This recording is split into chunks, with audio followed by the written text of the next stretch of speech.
നിങ്ങളിപ്പോൾ എന്നോട് ഈ ചോദ്യം ലയനത്തെക്കുറിച്ച് ചോദിച്ചില്ലെങ്കിലും സത്യമായിട്ട് ഞാൻ പറയും. കാരണം എനിക്ക് ഒരു ലൈഫ് ഉണ്ടാക്കി തന്ന ഒരു സിനിമയാണ്. പിന്നെ അത് ഒരു നല്ല ലവ് സ്റ്റോറി ആയിരുന്നു, ഏജ് ഡിഫറൻസ് ലവ് സ്റ്റോറി ആയിരുന്നു. പക്ഷെ അത് എല്ലാവരും തെറ്റിദ്ധരിച്ച് വന്നത് എങ്ങനെയാണെന്ന് വെച്ചാൽ സ്മിത അഭിനയിച്ചതുകൊണ്ടാണ്. അതാണ് അതിൻ്റെ ഒരു ഘടകം.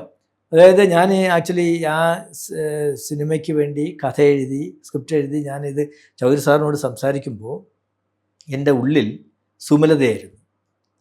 സുമലതയോട് ഞാൻ സംസാരിച്ചു. പക്ഷേ സുമലതയ്ക്ക് അപ്പോഴും ഉടനെ സിനിമ ചെയ്യാൻ ഡേറ്റ് ഇല്ല എന്നൊക്കെ തിരക്ക് പിടിച്ച ആർട്ടിസ്റ്റായിരുന്നു. പിന്നെ അതിനുശേഷം ഞാൻ ലക്ഷ്മി ചേച്ചിയെ കോണ്ടാക്ട് ചെയ്തു. അവർക്കും സാധിച്ചില്ല. അങ്ങനെയാണ് പ്രൊഡ്യൂസർ പറഞ്ഞത് ഇത് സ്മിതയിട്ട് എന്തുകൊണ്ട് ചെയ്തുകൂടാ. അങ്ങനെ സ്മിതയായിട്ട് പിന്നെ പ്രൊഡ്യൂസറുടെ നിർബന്ധം, പിന്നെ സ്മിതയ്ക്ക് ഒരു സാരി ഉടുത്തിട്ടുള്ള ഫുൾ അങ്ങനത്തെ കഥാപാത്രവും കൂടെ ചെയ്യേണ്ടി അവർക്കൊരു സന്തോഷമായിരുന്നു. അങ്ങനെ ആ സിനിമയ്ക്ക് പോയത്.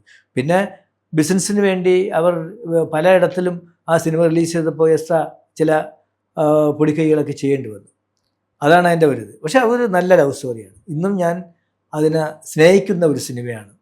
അത് കഴിഞ്ഞിട്ട് ഞാൻ ചെയ്തതാണ് കൗതുക വാർത്തകൾ. ഈ ലയനം കഴിഞ്ഞപ്പോൾ അത്തരം സിനിമകൾ ചെയ്യാൻ എനിക്ക് ഒരുപാട് ഓഫറുകൾ വന്നു. തമിഴിൽ നിന്ന് വന്നു, തെലുങ്കിൽ നിന്ന് വന്നു, ഹിന്ദിയിൽ നിന്ന് വന്നു.